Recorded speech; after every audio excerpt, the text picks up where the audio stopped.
आज सीएम भूपेश बघेल का भेंट मुलाकात कार्यक्रम है, लेकिन उससे पहले वो मीडिया से मुखातिब हो रहे हैं। वो मैं पहले बताया था, वो चुनाव तक पूरा रहेंगे, चुनाव करा के जाएंगे। सर, बस्तर के विकास के लिए लगातार प्रयत्नशील हैं आप, लेकिन रावघाट परियोजना को लंबित किया जा रहा है। कल भी जो बैठक हुई उसमें आप जो कांग्रेस के सांसद हो उन्होंने भी आवाज उठाई थी। क्या रेल के लिए? रेल के लिए करना चाहिए। बस्तर के देखिए, बस्तर से जुड़ने के लिए केवल अब सड़क मार्ग है और एक फ्लाइट चलती है। रेल मार्ग से जुड़ने से वो उधर से उड़ीसा से होके जो जाते हैं वो बहुत लंबा पड़ता है। यदि ये रेल मार्ग जुड़ जाएगा तो आवागमन के हिसाब से भी बड़ी सुविधाजनक होगी लोगों को। अच्छा, सरकार को परेशान करने की कोशिश है ईडी जो लगातार आ रही है। सर, आपने कहा था पहले भी कहा था कि चुनाव तक आएगी, तो ये काम प्रभावित हो, चुनावी समय में डिलीवरी ज़्यादा देनी है, काम अच्छा करना है सरकार को। ये सीधी बात है, मैं शुरू से कह रहा हूँ कि भारतीय जनता पार्टी यहाँ लड़ नहीं पा रही है। लगातार बैठकें कर रहे हैं, लगातार प्रभारी बदल रहे हैं, प्रदेशाध्यक्ष बदल रहे हैं, सीएलपी लीडर बदल रहे हैं, अब नेता प्रतिपक्ष बदल रहे हैं। वो सब बदल के देख लिए तो ये कि यही हथियार है जिसके माध्यम से Bharatiya Janata party ED IT के माध्यम से लोगों के बीच में प्रचार प्रसार करना, बदनाम करना, परेशान करना, ये इनका मोटो है। और होना जाना तो कुछ नहीं है, केवल परेशान करना है। लेकिन टारगेटेड सर, आपने कहा था कि शनि की वक्र दृष्टि की तरह जो है ईडी की पिछले जो चैम्बर ऑफ कॉमर्स के उसमें कहा था टाइम पीरियड होती है शनि की जो वक्र दृष्टि का, तो आपको क्या लग रहा है कि विधानसभा इलेक्शन ही है कि फिर लोकसभा? भाई, महाराष्ट्र में अब सेंट्रल एजेंसी की दबिश होती ही क्या? जैसे सरकार बदली, वहां से जितने भी सेंट्रल एजेंसी है वो सब बोरिया बिस्तर बांध के निकल लिए हैं।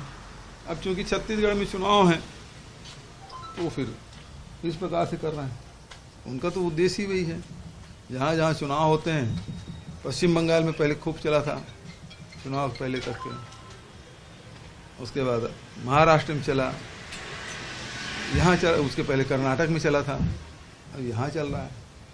तो ये कुल मिला के जो स्थिर सरकार है उसको स्थिर करना, जो जितना बदनाम कर सकते हो बदनाम करो, और अधिकारियों को, व्यापारियों को, राजनेताओं को डराने का काम।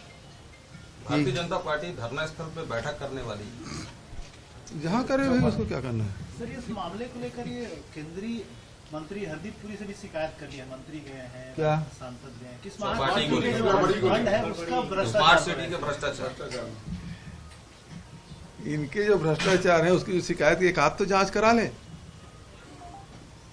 नान की जांच करना चाहते थे, वो हाई कोर्ट में स्टे लेके बैठे हैं, पीआईए लगाया तत्कालीन नेता प्रतिपक्ष। ये भारतीय जनता ये झीरम घाटी की जांच करने की बात करते हैं तो नहीं, ये जांच नहीं करती, खुद नहीं करती, हाई कोर्ट में स्टे लेके बैठ जाती है। तो जितने भी हम लोग कार्रवाई करने की कोशिश कर, चिट फंड कंपनी के हजारों करोड़ रुपया यहाँ के निवेशकों को डूबा है, हम लोग बोलते हैं उसको जांच करो, तो उसको जांच नहीं करेंगे। तो राज्य सरकार की कोई बात माननी चाहिए कि नहीं माननी चाहिए? और है तथ्य, डूबा है कि नहीं डूबा है? एक एक आदमी कह सकता है छत्तीसगढ़ का कि चिट फंड कंपनी में उनके पैसे डूबे हैं, और उसको हमने कहा कि भाई हम तो वापसी करें। पूरे देश भर में पहली सरकार है जो चिट फंड कंपनियों के संपत्ति को कुर्क करके निवेशकों के खाते में डालने का काम कर रहे हैं। लेकिन अभी तक के हम लोग जो किए वो बहुत कम किए हैं, हजारों करोड़ रुपये हम हैं और कुछ करोड़ रुपये हम वापस कर पाए हैं। ऐसे में क्योंकि ये पैसा कहीं कहीं मनी लॉन्ड्रिंग हुआ है तो ईडी उसकी जांच करे, क्यों नहीं करती? तो उनका एक उद्देश्य है कि केवल एक राजनीतिक उद्देश्य के तहत, उसके तहत मोटिवेटेड है और उसके तहत कार्रवाई कर रहे हैं। सर, बिहार के शिक्षा मंत्री ने रामचरितमानस को नफरत फैलाने वाला ग्रंथ बताया। अब उसके बारे में बहुत सारे लोग बोल रहे हैं। देखिए, कोई भी ग्रंथ है उसमें मैं विनोबा भावे जी के जो वर्षन है उसको मैं कोट करूंगा। विनोबा भावे जी ने कहा कोई भी ग्रंथ है और किसी ग्रंथ में कोई विषय दिया गया है तो उसको बहुत गहन चिंतन करके उसके जो सूक्ष्म से सूक्ष्म तत्व को ग्रहण करना चाहिए।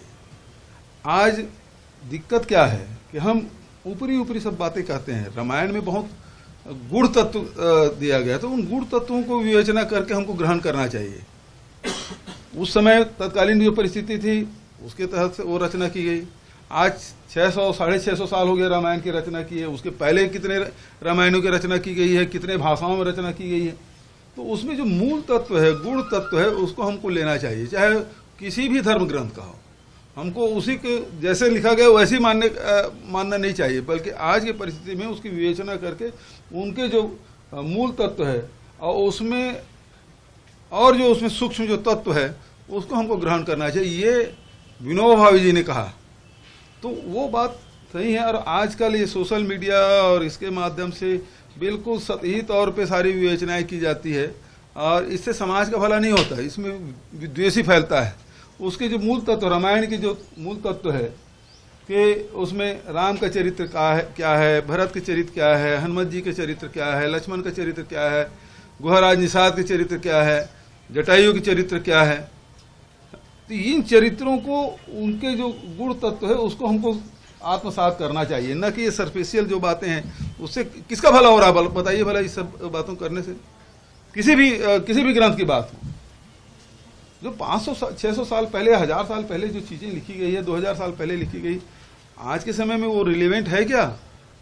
लेकिन उस समय वही बहुत बड़ा